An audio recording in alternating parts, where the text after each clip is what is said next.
so much. Got it.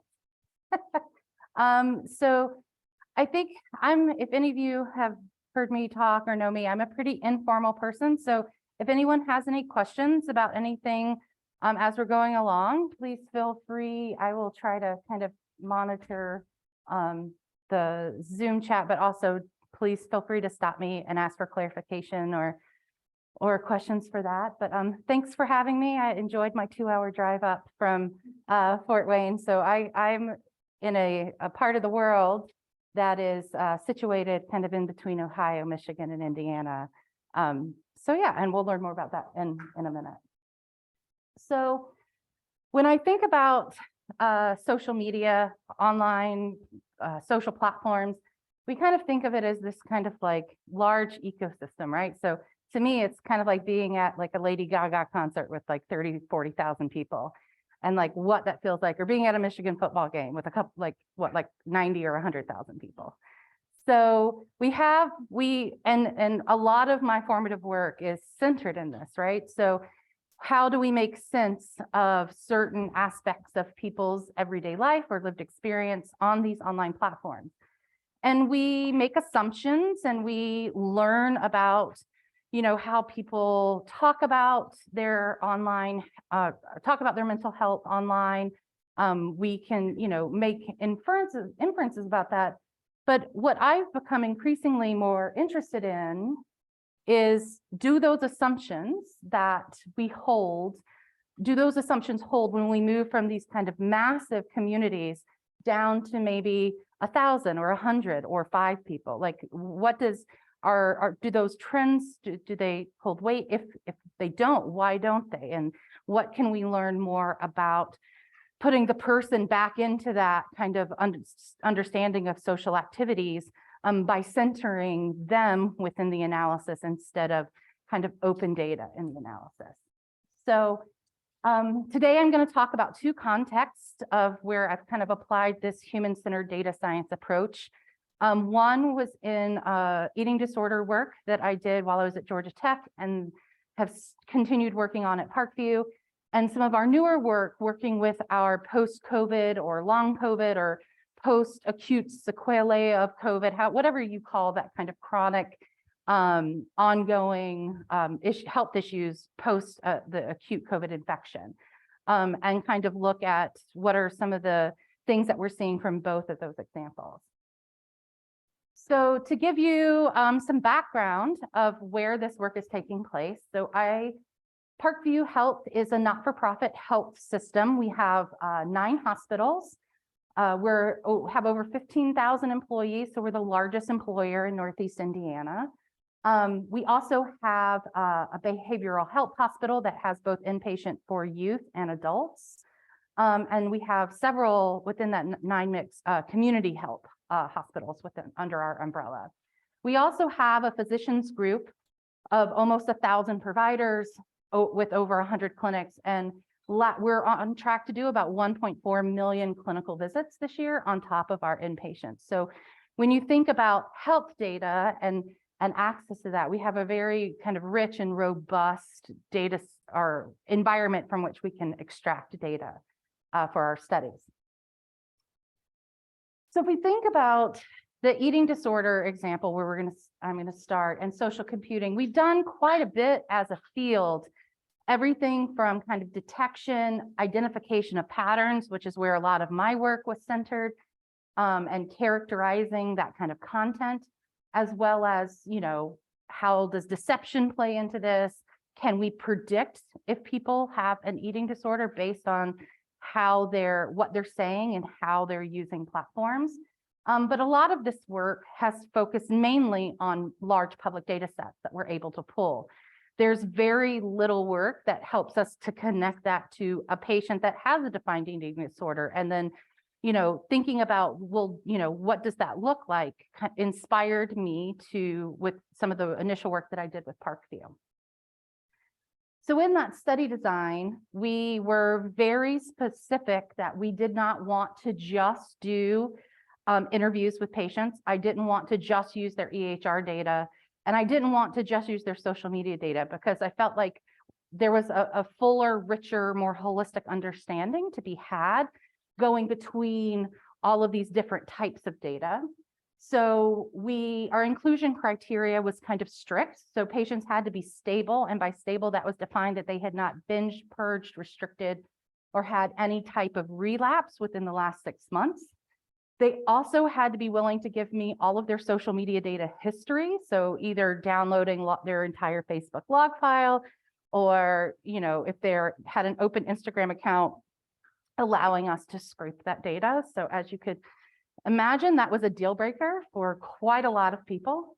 And we really wanted to be able to understand from the clinical record when that first intervention was to address their eating disorder behavior, and be able to go back in time before that to see if there were patterns in what they were sharing, how they were sharing data, what accounts they were interacting with. So we really wanted that to be as open as possible. But at the same time, I'm coming from a school of interactive computing, not a school of medicine. And there's a lot of ethical considerations that had to be taken into consideration to make sure that these patients were safe. So being embedded in a health system, we have research nurses and other trained medical personnel that were a part of our interviews to be just watching the patients, looking for signs of distress, understanding and asking appropriate follow-up questions when they felt it was medically necessary. We also had a kind of emergency plan put in place. We provided our local contact information for providers, for national hotlines, local hotlines, if the 2-hour interview that we had stirred up any issues, to make sure that they had resources once they left our engagement, so that we tried to protect their safety as much as possible. And also, trying to go into a hospital's IRB and talk about, I want to collect all of this data through APIs or log accounts, and this is what we're going to be doing with their social media data, was a learning experience. It took 3 times of me presenting to our IRB board at Parkview before they felt comfortable that we were protecting our patients. So needless to say, when you're doing this type of transdisciplinary work, there's the adage that if you're building a house, take the time that's quoted to you and double it, because that's probably what it's going to take to get started. And I think that doubling or tripling what you thought when you're setting up these new partnerships is what it takes. So when we started looking at their social media, and these charts are not, what I want you to take from this is where you see that at the end, that endpoint is the recovery on the far right. And we looked at what was their frequency of posting beforehand.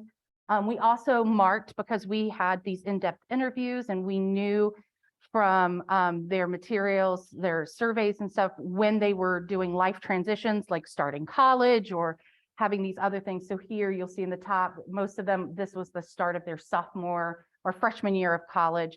But all of the patients that were a part of this, their eating disorders started in 6th grade and 8th grade. So if it's a 4 to 6 lag between when they first started starting having eating disorder issues to when they first got that kind of initial help, that clinical intervention. So what we see is that we didn't really get anything from frequencies. The language, none of our people post. Oh, yes.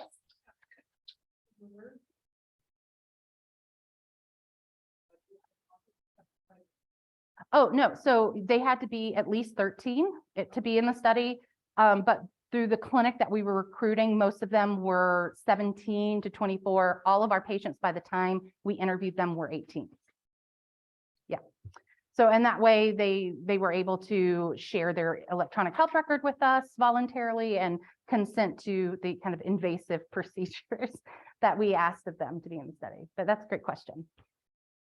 So when we looked at the linguistic analysis, there was nothing that we saw from like negative affect. There was absolutely no use of any hashtags, that all of that online characterization that myself and a lot of my esteemed colleagues did. I think Oliver and I worked on one of those first papers and doing the qualitative assessments of some of that content. So none of this was a part of their online life that they shared with us.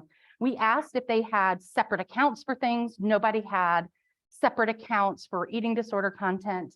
One of our patients had a fitness page, but there's a thin line within this community of fitness and maybe kind of disordered presentations of their kind of activity, which we'll get to in a second. One of the things that came out, which was a bit more of a latent signal, was this shift of saying like, oh, Olivia, I'm so glad that we're friends. Happy birthday. I can't wait to see you.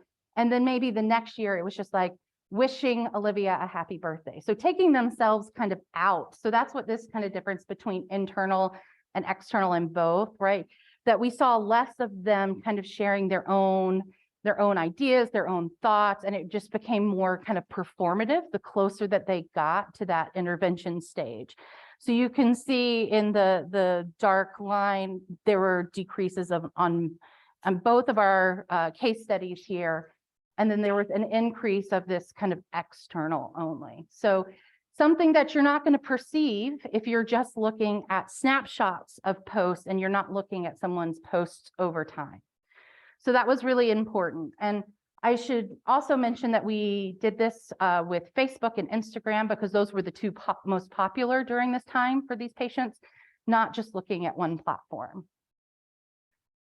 So we had one of our case study individuals that actually deleted their accounts because they felt that their accounts were very destabilizing. So they would go into a period of feeling like their eating disorder was under control. They would go back and start looking at their account that they maybe just deactivated but hadn't deleted, and found that it was triggering to a point that it would cause a binge or purge event. So when we asked Sheila, well, how many times have you deleted your entire online? She was like, well, I know it's more than 5 or less than 10, but this was this kind of cyclical struggle she would have with her social media to the point where just deactivating it or taking an app off of her phone was not enough. She needed to kind of go to the nuclear option of getting rid of all of those traces from her existence. So there was, when we were in the interviews with these patients, there was a lot of this idea of normalizing their eating disorder behavior as a valid lifestyle choice, right?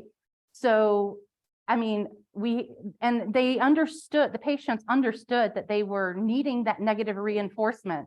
And they found that in these communities because if other people were doing this, then it must be valid, right? It must be something that even though all people don't get it, there is a group of people that get that and are supportive. And I think it's, here where Sheila talks about it being a tool of convenience or a tool to convince herself that she wasn't as bad as some of the images she was seeing, so that she was still okay. She was still managing to pass because it wasn't to the severity that she was engaging in some of this content. And they talk about this being triggering, but interestingly enough, so Sheila was the one that was deleting all of her platforms, and she had this fitness account, and she actually talked about how, like, she didn't want anyone else to feel as bad as she felt about engaging with this content, so she never used hashtags because she felt that then it was a bit more hidden and just for her, but using the affordances of these platforms to kind of support that. We also, when we, tried to kind of distill this up into a larger kind of, impact on these individuals, you have this, it's a double-edged sword, right? It's fueling a disease, but it's also making you feel less alone and making you feel like you have a community you belong. And this is something that we know from our decades now of social computing research of some of the benefits of these platforms. But then you have people that say, well, the minute I got a Fitbit and I started finding a community on MyFitnessPal, it was like throwing gasoline onto my eating disorder because I now had immediate feedback through these wearables and these platforms. So I knew what was going on, and if I was plateauing, that what I would need to do to jumpstart that. But like it creates this vicious cycle where that like a do loop that can't be broken, right? Because it's not only just the community support, but now it's you've got raw data that's supporting this, and you've got all of these signals converging into you at once for you to be the best anorexic, bulimic, binge eater possible. So all of the patients that we had in the study were anorexia and bulimia. We didn't see any of the kind of binge or kind of other as diagnosed EDNOS or some of the kind of non-specified eating disorders. So this kind of, we collected all of this social media data. We had interviews, we had all of their health records. So we were able to kind of piece together what this existence looked like leading up to their first clinical intervention. And some of the things that really stood out to me about this work was that it was what we didn't see that was more of an indicator than what we did see, right? We weren't seeing, there was maybe pictures from spring break where you would see someone in a sweatshirt next to someone in a bathing suit. And that's like a traditional image-based like indication of body image issues or kind of eating and feeding disorders. That's kind of a canonical example. But we weren't seeing the kind of the posts that I had been working with for years within our patient population. But what we did get from them is like when they combined this social media and what I call lazy design, because Fitbit knows if I'm going into MyFitnessPal and looking at my calories burned 5 or 10 times an hour, that there's probably something wrong. But it takes more work to develop more kind of personalized viewpoints of your progress than just giving you the raw data. It's very easy to give you the raw data.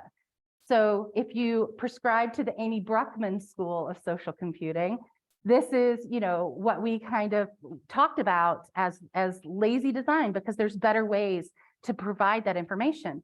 And now being in a hospital setting, and you think about dashboards and how clinicians need to receive data because they're making decisions, consequential decisions in a fraction of time on data being presented to them, that presentation makes a difference and is really important. So there's a lot of work, I think, within the kind of fitness technology world, because they're designing tools to help support people in their fitness goals. It's not their fault that those technologies are then being misused to fuel these other things, but as you have to understand how your tech is being used in both positive and negative ways, right? Our technology is driven by our approach to how we're using it, and we can't just design for the middle or design for the best case. We have to take those worst case scenarios into consideration. We also saw that within this analysis that a singular platform gave us a really limited understanding of kind of, that person's social activities.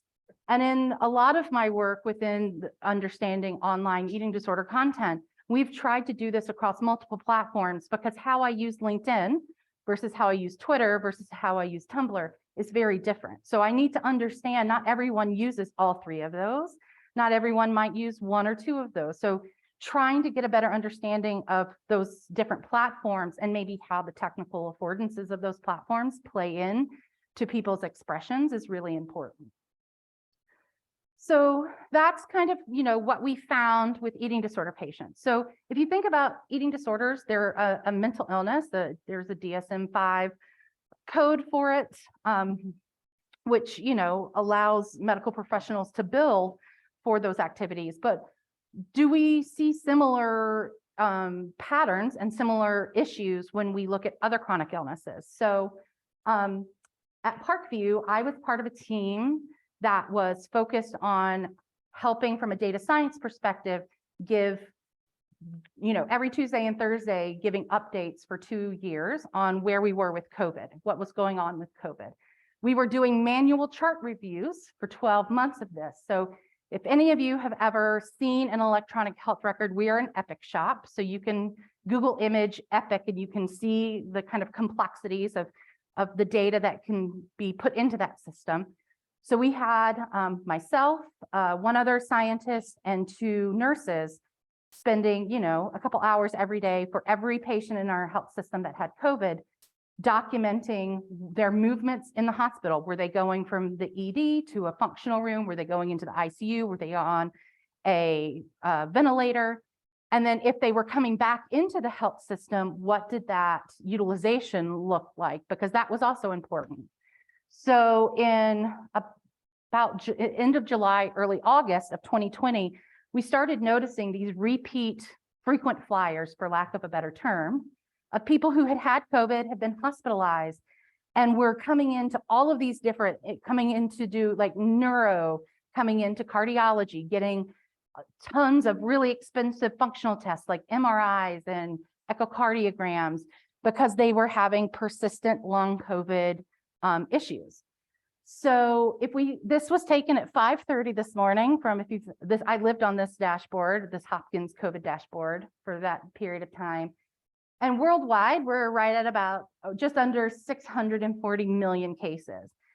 And if we look at some of the research coming out of UC Davis and some other places, we know that about 10 to 20% of people who had a COVID infection, whether it was asymptomatic, whether you were in a hospital on a ventilator, have these kind of lingering kind of post-COVID, what I call COVID long haul issues.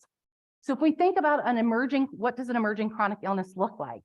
We're on the precipice of having a very large cohort globally of people that have these persistent issues. So at Parkview, we work very closely, the research group that I'm with, work very closely with several of our clinical lines. And at the time that they were standing up our PostCOVID Clinic, we partnered with the clinical head of that, the head of our neurology department, and we are now the kind of embedded research arm to this PostCOVID Clinic. So we've stood up their data registry. We do a lot of translation and cleaning of their data, their patient-reported data that they have coming in. So this is an interdisciplinary clinic, and what that means is that for every time you go into the clinic, you're seen by a neurologist, a neuropsychologist, a pharmacist, and a physical therapist, because they want to have a better holistic understanding of what your lived experience with these issues are. And part of that is you do diagnostic tests like the Brief Severity Index and a fatigue severity scale, and you do like a 6-minute walking test to see how many meters you can walk in 6 minutes, and your functional orthostatic blood pressures and heart rates and O2, all of those. But they also ask you to report on what are your top 5 symptoms. What are the top 5 things that that you're dealing with that is causing you some type of impact in your life? And what is the rank order of those from most severe to least severe? Additionally, we get a diary of their recollection of when they had COVID, how severe was their COVID, when did they have different ongoing symptoms, start and stop, what kind of treatment. So very much like a diary study. And then we have them report what does their best day and what does their worst day look like, and breaking that down by times of day, because sometimes your fatigue is worse later in the day. Sometimes your brain fog and your cognition is hard right when you're waking up, like trying to get a handle and get as much data as we could about that lived experience. So to date, as of last Thursday, we've had over 740 patients that we're managing this data for. And that's just with our clinic meeting once a week. They see as many patients they can once a week. And right now you have to be referred in by a provider, which we'll talk about bias and some of the issues with that in a minute. But we really wanted to take, just like we did with the eating disorder work, this kind of human-centered data science approach. So we have the electronic health record. So we now continue to do manual chart reviews. We have a lot of that automated, but it took, a solid 8 to 10 months just to get reliable data from our Epic analysts because of the amount and volume of data we were looking for. And, I want to kind of say here too, that just because something's coming from the EHR, we often think of that as like gold standard data because this has gone into this federated system and it's been given to us. And I'm here to tell you that you should be questioning any data that you get from an EHR and questioning the people that developed that data for you, curated and kind of extracted that. So one example was, I pulled together, we have these kind of data dictionaries we create for when we want our data pulls. And I asked for gender assigned or gender at birth and then their gender, because those are two fields in Epic, right? And because I had done manual chart reviews, I knew that we had some non-binary and some trans individuals in our data set. So when I got that initial pullback, and I was just doing some spot checking, quality assessments, and I didn't see any non-binary, any transgender in our data set. So I called my analyst and I said, I have a question, like, why am I not seeing this? And she was like, oh, well, it was just one less thing for me to pull. It's all the same. I just gave you the gender. And I was like, no, wait, no, it's not all the same. One is a biological construct, one is a social construct, and we would like both of those for our data. And that's just one of many issues that we have when we're pulling data. So really be questioning what's there, and more importantly, question what's not there in your data sets, because it's really important when you're doing something that has potential ramifications for treatment. So that this is yet another way for a bias to come in if we don't understand what our patient panel actually looks like and are looking at the needs that we can infer within that medical record or within our research studies for those different individuals. So that's a lot to say that we did lots of manual chart reviews for the electronic health record. But we also continued pulling social media through we've only done public data, but we have a project starting in January where we're actually going to be doing a similar thing with our post-COVID patients, asking them to access their social media data and doing some kind of some think alouds with them, showing them different types of post-COVID data online and asking if they've engaged with that type of data, if they find value in that type of data, just trying to better understand how when people go online to look for support or talk about post-COVID, what is really registering with them and what's not. And then we have all of this patient-reported data from surveys to interviews to those kind of clinical forms that I mentioned that our clinic collects. So the first thing that we saw when we were looking at just those top 5 that were reported into our EHR, that when we looked at the gender assigned at birth of female and male, because we were still dealing with some of these issues, right, with our BI team. So when we looked at that, we saw some differences, right, just in the presentation of our most severe symptoms. Oddly enough, mental health only came up within our male patients. Not only one female out of our 700 patients had a mental health issue in their top 5 most severe symptoms. And then we saw taste and smell being more correlated with women, female patients than male patients. So we have all of this data. So we did some K-mode clustering of those symptoms. And what we found is that we kind of had these 6 organic clusters emerged. And those kind of related. This largest cluster 0 was just like the kind of catch-all, the most common across the panel, the patient panel. We also had then things that were focused on age or a specific symptom like brain fog and taste and smell, and then certain types of comorbidities, as we see with the highest BMI being its own cluster. So we started seeing some initial, in trying to kind of piece together for our clinic, this is the story that our EHR is telling us, right? So the EHR is telling us that mental health isn't a really big issue for our patients. The biggest issues really seem to be brain fog or taste and smell, and then if you have certain comorbidities.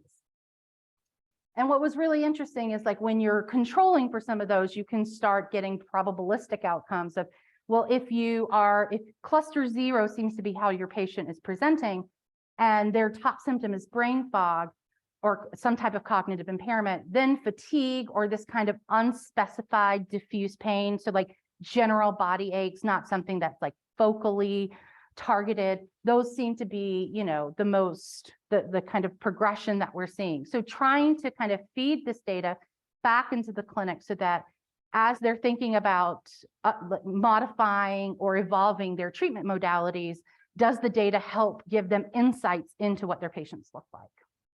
But that's not the whole story, right? And we saw that within the eating disorders that the EHR wasn't giving us a full story. So my next, you know, plan was, okay, well, what does social media look like? Are we seeing differences? So this is the actual first tweet ever using the hashtag long COVID, coming out of Italy, trying to talk, like very early on. So this was May 2020, talking about people that were getting sick in March and April, still having these kind of phantom lingering issues. So we got some funding through our foundation and decided we were going to do this full kind of social media analysis. So we looked at the long COVID Twitter the long COVID subreddit, and then using kind of iterative seed hashtags and pulling data, trying to see how people were tagging content on Twitter, pulled Twitter posts, and then using the kind of similar characterization techniques, really focused on, you know, trying to use the same code book that we use to categorize people's symptoms in the EHR and apply that to the symptoms that people were talking about online. So this is kind of a hard, there we go. I know, I'm a mess. So if we look at this in this paper, I'm more than happy to send out. It's in the process of being published right now. It was accepted to CSCW. So when we look across all of our symptom categories, so like distilling up mental and neurological by looking at, you know, vertigo and dizziness or headaches or cognition issues. So if we look at just the kind of categorical level, we did see statistically significant differences between the EHR and what was being shared on social media. We also saw that there were certain things that were never discussed in the EHR and then never discussed on social media. So trying to understand that Venn diagram of like, what is just online, what is just in the clinic, and then what are those crossovers? So if we drill down into this and we look at just fatigue and any record that was coded to have fatigue, if we looked at Reddit, we see that brain fog is the highest. On Twitter, that's weakness. In the EHR, that's kind of, you know, the brain fog is the highest. But the interesting thing to me is that, of course, in the EHR, we had no mention of mental health because we didn't talk about mental health in the EHR, but yet these are some of the top 5 connected aspects within Reddit and Twitter. But then if you look at the prevalence of fatigue within the EHR versus what we were finding online, there were huge discrepancies there as well. And when we talked to patients and when we talked to providers, and if you look at the clinical literature, right, if somebody has 30 minutes with their doctor, maybe they're not going to talk about their depression. They're going to talk about their cardiac issues. They're going to talk about cognitive issues, things that are medically perceived, a higher level of perceived worry or concern with their clinician, and then use their kind of other networks to support some of the things that might not be as medically severe to their perception, which is what we saw a lot of the kind of mental health falling into. But that still didn't feel right. We have the social media data, we have all of this EHR data, but like we didn't have like what that context was for patients. So while all of these studies are going, these first 2 were kind of running concurrently.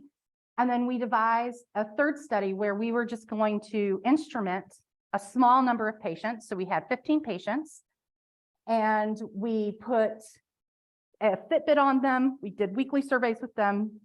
We did a final interview with them after 3 months.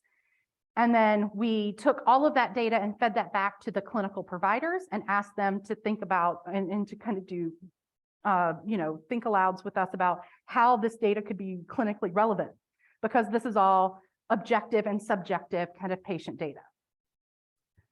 So this is an example of our weekly survey where we use that top 5 that we got from their first clinical intervention.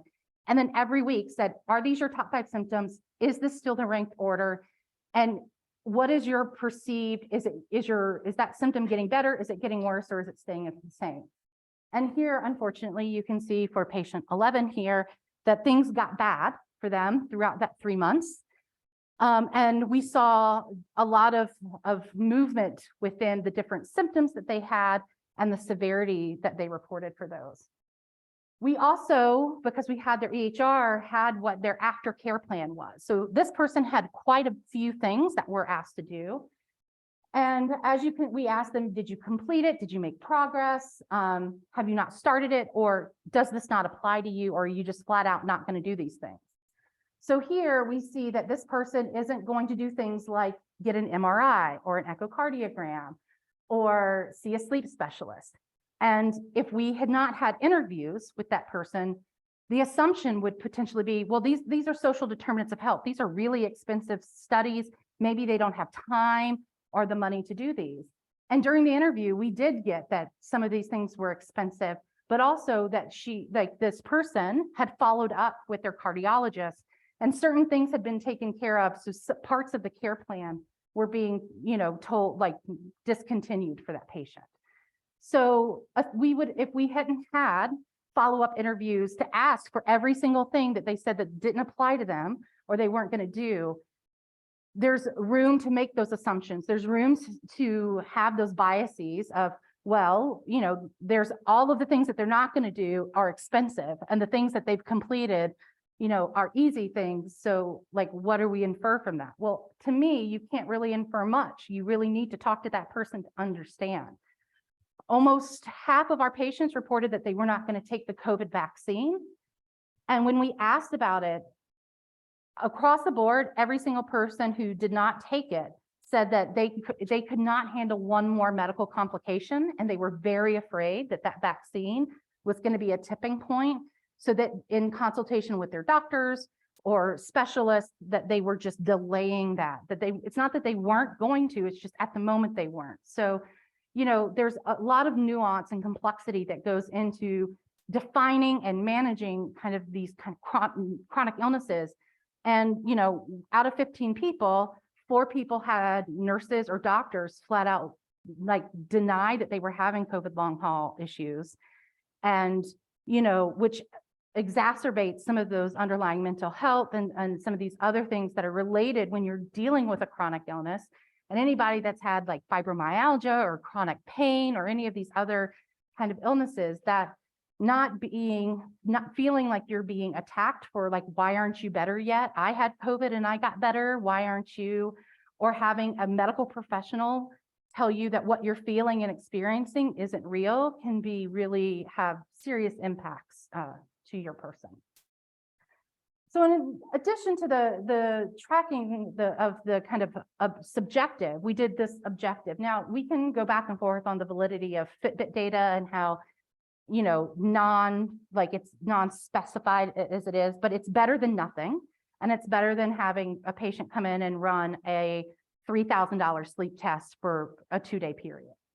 So what we saw was a lot of fluctuations in activity, especially with our compliant versus non-compliant to their kind of post-COVID follow-up. But what more interestingly to me is we saw a lot of fluctuation and mediation of their sleep patterns.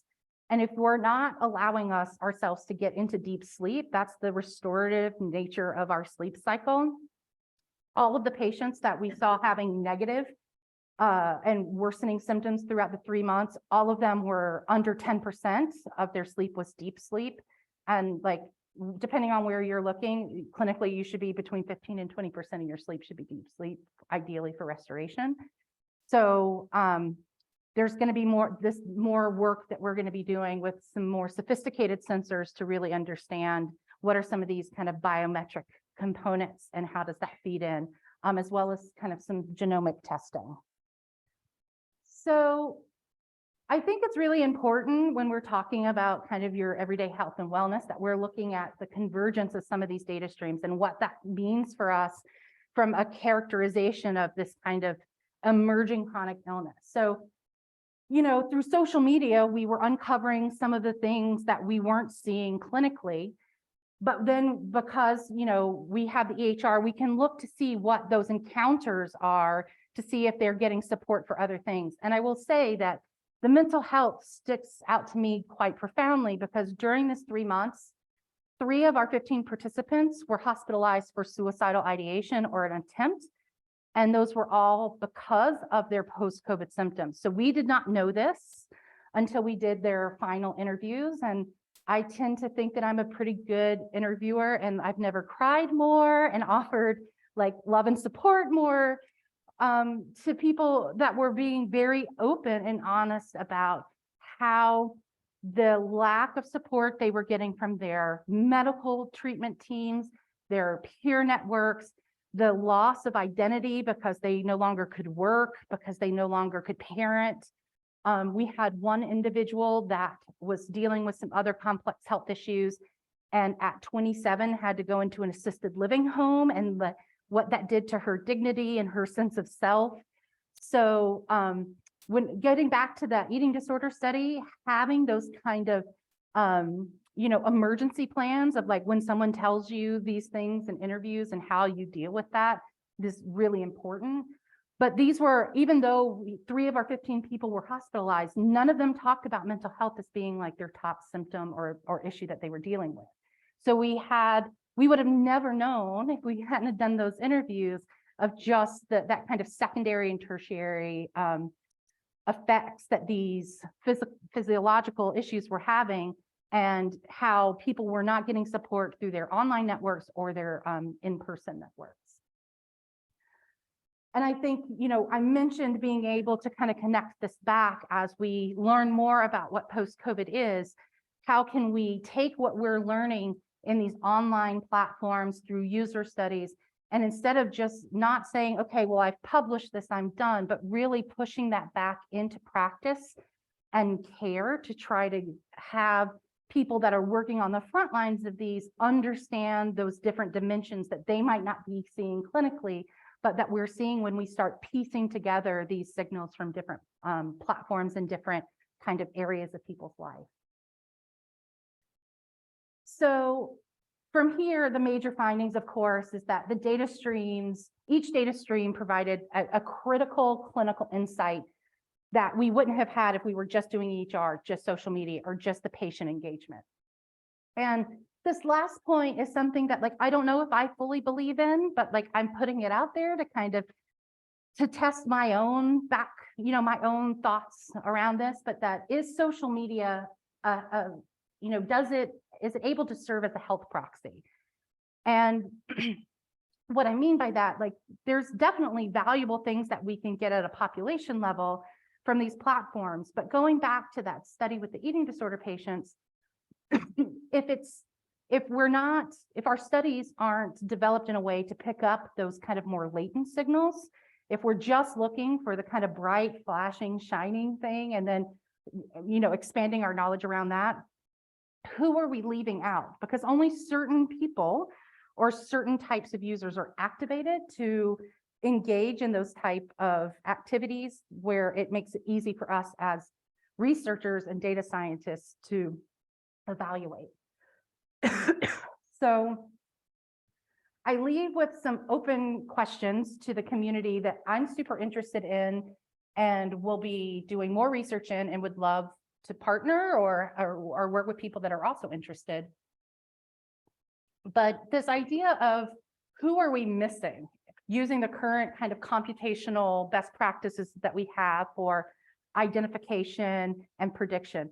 Who are those people that are just consuming but not generating content? Because everything that we're doing, in my estimation, is really focused to the people that are outwardly displaying certain signs of this, that might be searching. We have some of those filters, right, in platforms like Instagram, but not all platforms have those. So like, what are we doing, and what more could we be doing? Are our methods and the way that we focus, are they creating these new types of biases that we're not thinking about?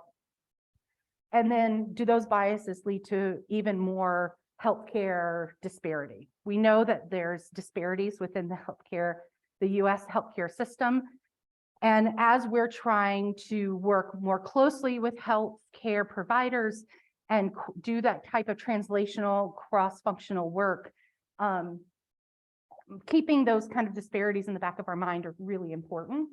And then kind of what does this mean for people that are designing and building these new platforms? As we're all fleeing, Twitter, what does the next LinkedIn or the next Mastodon or the, YouTube or MySpace 3.0, like what do these platforms look like, and how do those designers, how are we designing for some of these things? And then are social media platforms even the most appropriate place for intervention? If you talk to a doctor, they care a lot about what's happening online, but they don't want any of that data coming into their clinic, because then they feel a sense of responsibility for that data as it comes in from a clinical standpoint. And it's not objective. They want to work with objective data, not this kind of subjective data that, I've spent the last 10 years of my life and career in. So I think that there's a lot of space for us to think critically about the work that we're doing. And then how are we taking that work to the next level and tying that back into practice to make that translational jump from what we know is taking place into how that better enhances or supports evolution of kind of practice modalities in the clinic. So with that, I'll stop, and hopefully we have some interesting questions and discussions.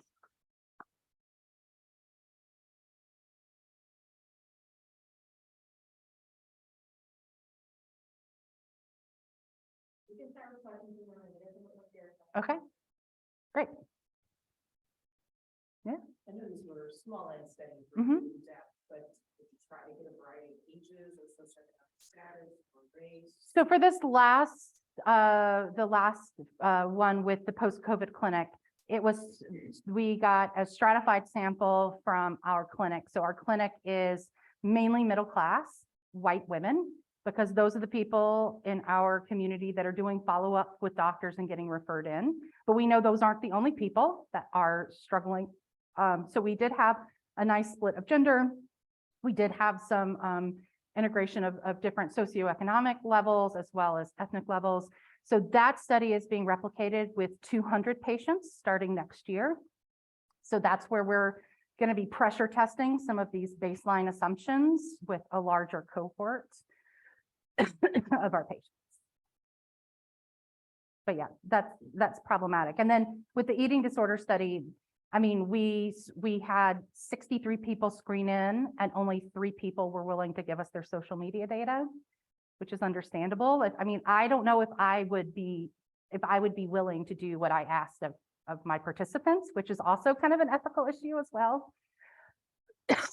But I think that, part of the eating disorder work, I've already kind of self-critiqued myself, because a lot of the work that I was doing early on was limited to the bias that I was imprinting from the health services work, where, people that don't identify as female tend to express eating disordered behavior in different ways. So I have a Chi paper, Not Just Girls, where I had a lot of fun getting up and saying, hey, I've been biased, and here's how I caught my bias, because I went back to look to see like the differences in some of the imagery presentation, and it was all white female presenting. And when you talk to doctors in our region, there are no inpatient eating disorder facilities for non-female presenting patients because of just the perceived lack of need. But like, we know that there's that need in the community. It's just not because of different cultural issues, shame, stigma, a whole host of things. Those individuals aren't getting into kind of pipelines for consistent kind of help, that those channels that we were using to recruit. Yeah. Study, so how were patients recruited for that study? And then I also have a question about the study. I'm like, how does that study? Right. So the first question, our clinic meets once a week every Thursday. So starting with the first week in January, we said we can't do more than 15 with the resources that we have. And we see 12 patients a week. So within 2 weeks, we made sure that we were calling patients that were in the right age groups, right, or represented. Really, age was the only stratification we had because most of our patients are female. And within 2 weeks of 24 patients, recruited 15 into the study. So it was a kind of a snowball sample, knowing that we needed to stratify across the age distributions. And we only had 2 people tell us no. Like this, working with the COVID long haul community, they're so desperate in their situation that they're willing to do a lot to try to help. Like we kept getting in the exit interviews that anything, if you have other studies, we're more than happy to help. We just want to try to do anything to move the needle forward, because like we can't just keep living in this limbo where there's not treatments and there's not therapies and there's not all of these things. So a very willing and engaged, like we were not having everyone, for the most part, had all of their surveys in by like Tuesday morning. We sent them surveys every Monday. We did call people to remind them because of the brain fog and the cognitive issues. We were able to email them, I think, up to 3 times to take their survey. But it was just a really one of the best experiences I've had in research working with that population, and super excited to expand that by an order of magnitude this coming year. For the eating disorder, what was the question you had about? Oh, I was curious about how the study came Oh, about. how it came about. So I had been working at Georgia Tech on multiple studies on my own. I did some work with Oliver and Naz. I worked with Moon Chowdhury and Stevie Chancellor, and we were seeing that all, like this was all, we're finding this great data and seeing all of this taking place in these online spaces. But whenever I talked to people that I knew in my personal life had eating disorders, they were just like, yeah, like I would like incidentally see some of that if I was searching for something, but like that's not something that I ever did. Like I consumed it, I saw it, but I never created it. So I started thinking more about that, and I started asking providers, do you ever talk to your patients about their online use? You talk to them about what it's like going back out and having to eat food every day to live and what that's going to look like. But do you ever talk to them about what it's like to go out into their online identity worlds? No, like we don't talk about it at all. So I was I had met with the Parkview folks on some other things, and I just said, hey, it'd be really interesting to try to recruit some patients to get their input, because like we're making all of these assumptions and thinking all of these like great thoughts about this, but it's not grounded in a lived experience. Like, can we start trying to ground this? And that's really kind of how it started. So yes, ma'am.